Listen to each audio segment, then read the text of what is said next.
On July the 30th, Kate Bush was 21. A bustling, always active person, she was hard at work on her next album after 18 months of calculated success. A convent girl from Bexley in Kent, she'd been playing music with her brothers almost before she could walk. Her father, a doctor, had always been interested in their songs and their singing, and by age 16, Kate had already been spotted by EMI as potential talent. But the family and record company agreed that Kate Bush should wait several years before launching a full-blast career. A period of apprenticeship that gave her the stability to survive the star-making process. The first time you sang in public, do you remember that? Yeah, that was about 2 years ago in a pub in Lewisham. And I was so scared, I really was. But once you're up there, it's different, you know, you just forget all about it because they're there to see you and you have to give it to them. Was it a good reception? Yes, it was. I mean, considering it was a pub and we were totally unknown, they were very good, very respectful. It was good, yeah. Have you had bad experiences? Yeah, a couple in the pubs, actually, because sometimes you get audiences that you can't predict. And one particular night we were in Putney, on the eve of the football match between Scotland and England, and all the Scottish guys were in there. And they were mad, they were just mad. They had flags waving everywhere. No one could see the stage because all the guys were getting up on the stage, you know, and putting their arms around you. And it was a bit hard to keep singing when everyone was like getting up on stage and poking sticks in your eye. But they were good people. Did you ever consider doing something else other than being a singer? When I was at school, I wanted to be a vet and a psychiatrist, but I didn't really want to be. That was just, I suppose, to keep people happy, to think that if I did get a career, it would be a straight one. But it wasn't what I wanted to do at all. Did you do things like A-levels and O-level? I took O-levels and my mock A's, but I left before. How many O's did you get? I got 10. 10? Yeah.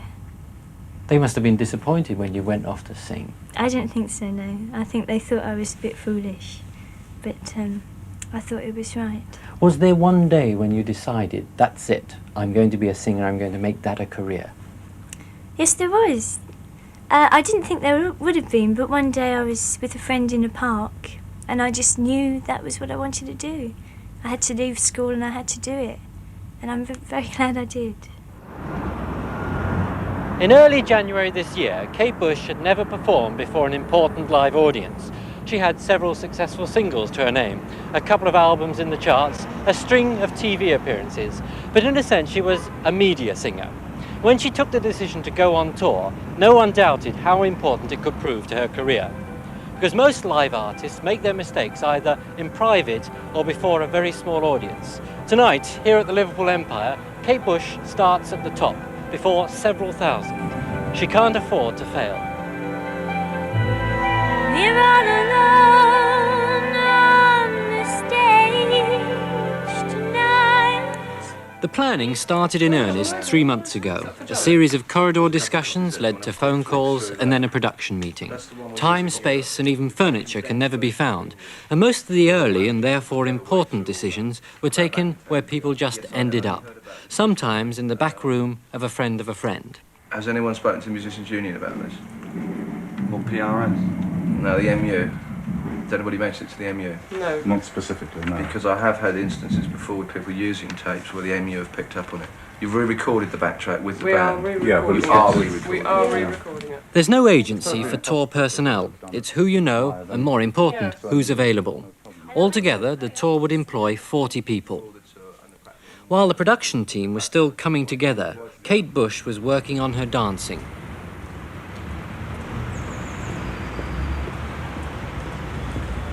Two, get the head over. Three, get the head over. Further, keep the left leg working all the time. And up. 2, 3, 4, 5. Right in front of the mouth. Stretch, stretch, and down. Now to up again. 2, 3. Now you might think that Kate Bush is in pretty good shape, but a dancing instructor had 3 weeks to produce a super-fit body, capable of enduring 2 hours of grueling exertion. 4, and side out. 2, change in, and 1.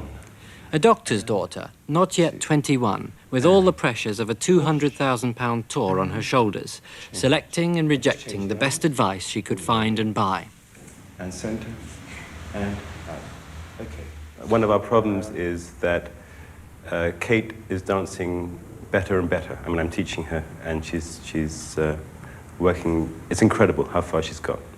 I wouldn't have thought it was possible.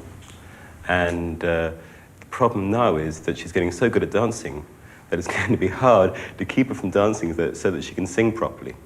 I mean, it would be fantastic if we could put the whole show on a recorder, and then she could mime it and then dance. We can't do that. She's got to sing it, so we've got to fit the dancing to the singing. What, you mean she'd be out of breath? Oh yeah, I mean, she couldn't dance the way she could dance possibly and sing at the same time. So somehow we've got to work it out so that it all fits in properly. Yes. The broader ideas were usually Kate's, the choreography often a case of trial and error, with Anthony Van Laast cutting back on her more enthusiastic contortions. Nearly every day meant shaping another song or perfecting the one they'd started yesterday. You do that too. Yeah. It's important that the visuals are just emphasising the music, because it's not a dance show. It's a music show that's being illustrated with movement, and it's important that they both complement each other. And I'm not a dancer, I'm just learning to dance, and what I can do, I'll try and put across in the show, but I'm not a dancer. I just love dancing, and I want to be able to learn as much as I can.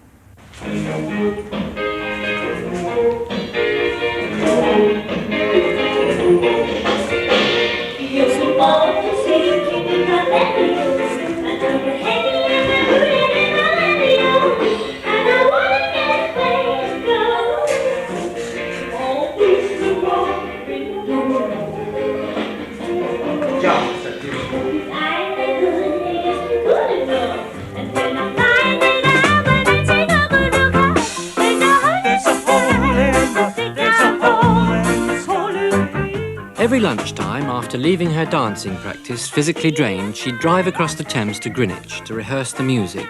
At Wharf Studios, the best available place, with the right facilities for just running through the songs time and time and time again.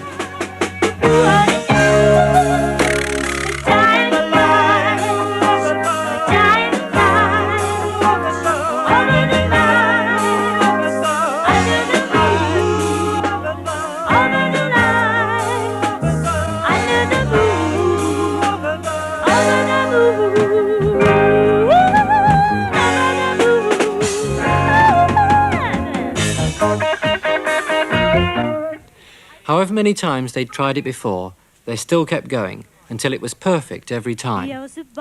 Whereas with the dancing, she was still uncertain and happy to listen, with the music, Kate Bush knew exactly what she wanted. A tight, punchy sound, if anything, better than the record. We're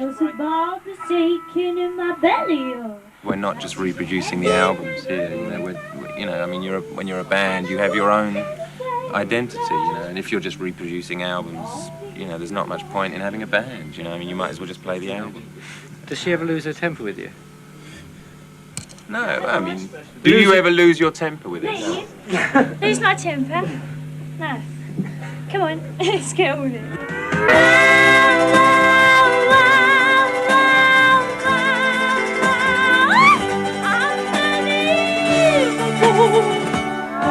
Wow, we've got to get together more because it's not sounding as it should be yet. It's not tight enough. They have to be tight. And especially the fact that we're going to be doing movement to the music has to be very, very together and precise. And that's what we're trying to achieve. It's not for real. He just holds his breath. I think the main reason why they listen to me is because I'm paying the wages and that it's my music. And I think they have enough respect for me, I hope, not to turn around and say, you don't know what you're talking about. How much like the record will your music finally be in the concert? That is a problem, because obviously the albums have been very carefully produced and you've got mixed levels and everything. And for live work, to a certain extent, we couldn't do it exactly as the album is, even if we wanted to, because it wouldn't come across in a strong way. For a live performance, you have to be aware of the fact that making things more obvious so as people can hear them, trying to possibly make songs quicker.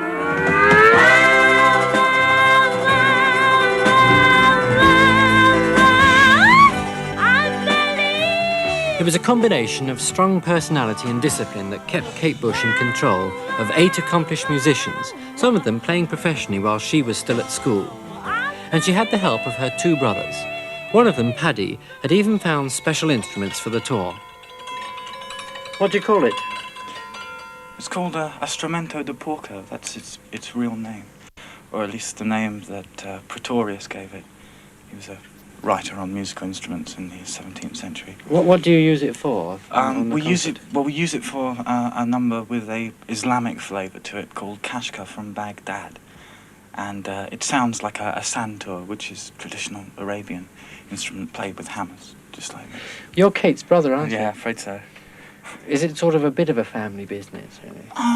Well, yes and no. I mean, like, Kate and I have been making music together for years and years, on different levels, you know, but I mean, there's always been music in our family.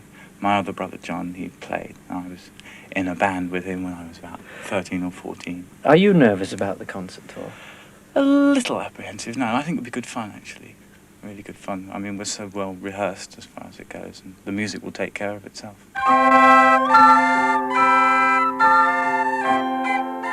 By early March, the whole team moved out to Shepperton for more space and practice. The music was finally how she wanted it, but the other details had yet to click.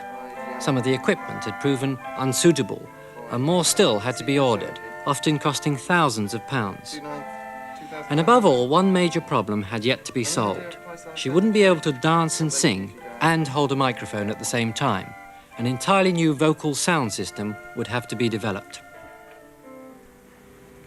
How complicated has the sound been for the tour? Very complicated, actually. We've had quite a few problems to overcome. Mainly the making up of Kate herself, from the dance point of view. How have you solved that? With a very small microphone.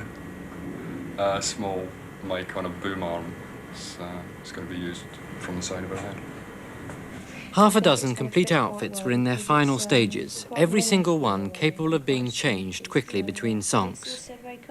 Yeah, right. And I think without actually having cobwebs all over you, I think this is the nearest you're going to get to cobwebs without it. Beautiful. And for the dancers... With 3 weeks to go, Kate Bush was more like an executive than a singer, making a series of decisions almost every hour. Every detail, every colour, every texture, she helped to decide. Even the choice of the crew food was partly influenced by her and produced by her other brother, John. Well, we've got nothing really difficult, but there are a lot of vegetarians involved, about 16. And my wife's been cooking for the last few days, and it's working out really well. Everybody likes it. It's all going very fast.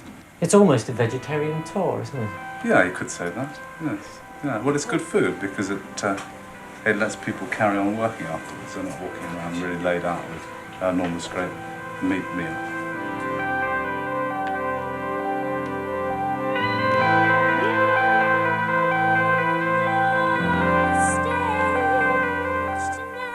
Last week, the preparations climaxed at London's Rainbow Theatre, specially booked for the final run-through.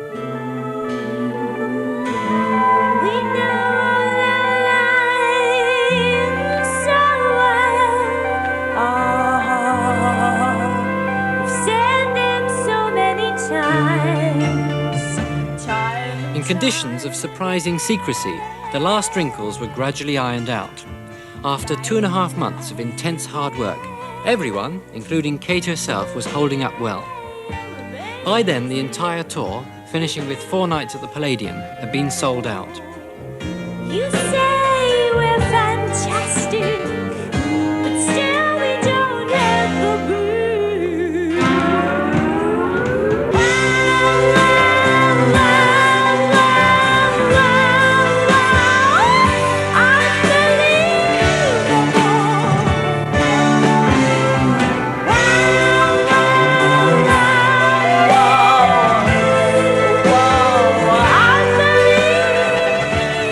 The most difficult ones are where I've got the headset and I'm moving a lot. It's an amazing feeling of freedom because there's nothing in your hands yet you can hear your voice being projected miles away. It's incredible, but it's not quite in its full design yet. There are just a few things that are wrong with it, and it's not always right in front of my mouth, but we're getting that scene too.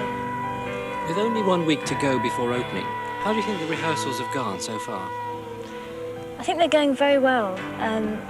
There's a lot of rushing, but there always is at this time, and that's when most gets done. I think it's going well.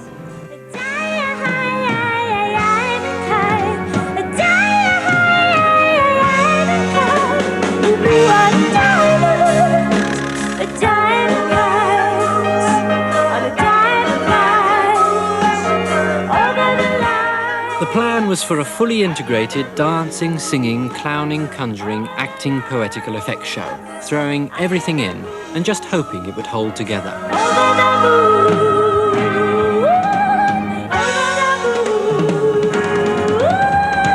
On the last dress rehearsal, it finally did. And although at first they wouldn't admit it, they were ready for Liverpool.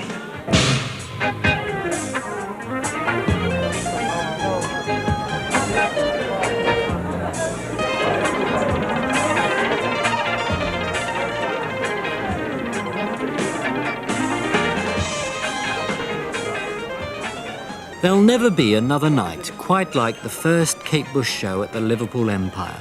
Even parts of the audience were nervous, wondering if the young lady with brittle voice had brittle nerves as well. But her manager, Hilary Walker, was carefully hiding any fears she had.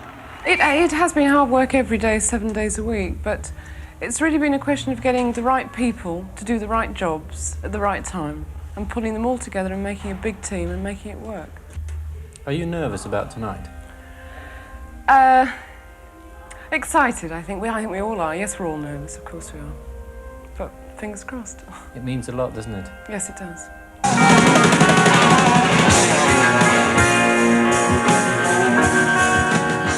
After just one song, we knew. She was a sensation. Her reputation was safe, and more. Kate Bush was thoroughly enjoying herself during the greatest test of her life.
From Nationwide Supply. Oh, bless you. Really happy tonight? Did you enjoy the show? Oh, it was lovely. Did you? You really happy? I'm knocked out. I can't believe that audience. Worth that 3 months hard work? Oh, well worth it. I'm just completely knocked out, really. They're amazing. In all, the 6-week sellout tour was seen by 100,000. Kate Bush had proved, to her audience at least, an all-round entertainer. She's back now to the recording studio, comfortably working on her 3rd album. Don't you have a problem now? What next? How you're going to follow the success? Well, you see, people say this to me, and I don't really look at it that way because it's not a matter of following success. It's things have happened, you've done them in the past, and you see things wrong in them, and you want to go on and you want to do them right. And I think that's all it is, you know. It's just the desire to want to keep doing things better. And I don't really see it as following a great success, because if I did, I'd get really paranoid, and I probably wouldn't be able to do a thing. I'd be so worried about doing something better than that, whereas you're just in the present moment and you're doing what you're doing. Are you likely to change your style completely, suddenly? I don't know. I'd quite like to in a way, because I think change is a very important thing on any level. And I do want to change, not only as a person, but as a musician. And I think it's starting to happen a little, just slightly different. What's the most satisfying thing you do then? The most satisfying thing? I guess when you've actually written the song and you think about what's going to happen to it in the future, the fact that it maybe will have strings on it and voices. Who do you first play it to? Well, it always used to be my father. When I lived at home, the first thing I'd do was grab him out of his chair and say, listen to this, and I'd put him down and play him all this rubbish. But now I think it's probably either John Kelly, my engineer, or one of my brothers, and still my father, now and again. It's always got to be someone that I know their judgment is good, people I trust. And if they said it was rubbish? If they said it was rubbish, I'd think about it, but if I didn't think it was rubbish, then I'd still carry on with it. You have to believe in yourself. You can't just accept what other people say all the time, otherwise you become them and not yourself. Do you ever worry that your confidence might go? It goes. Yes, it goes a lot. And you sit there and think, I shouldn't, oh, where's my purpose? I'm nothing. And then something will happen that will just make you see that you're just a tiny little thing just trying to do your best, and that's all you can do, so that's cool. Are you ambitious? I think I must be. I don't think I want to be ambitious, but I must be to want to put up with all this to carry on. You're now just over 21, and you've made it. What is there left to do now? Everything. Yeah. I haven't really begun yet. I've begun on one level, but then that's all gone now, so you begin again. Is there ever a chance that you might give up, get married, settle down, be an ordinary mother, say? Obviously there is a chance because I'm a human, and humans are very unpredictable. But I don't know, I don't see that happening to me, not for a while. I've got so much to do, and I think freedom is important to be able to do all those things. What will Kate Bush be like at 31? Any idea? I don't know, probably a few more lines. I hope they're happy ones. And a few more songs? Yeah, I hope so. That's what I want to do, that's what I'm here for.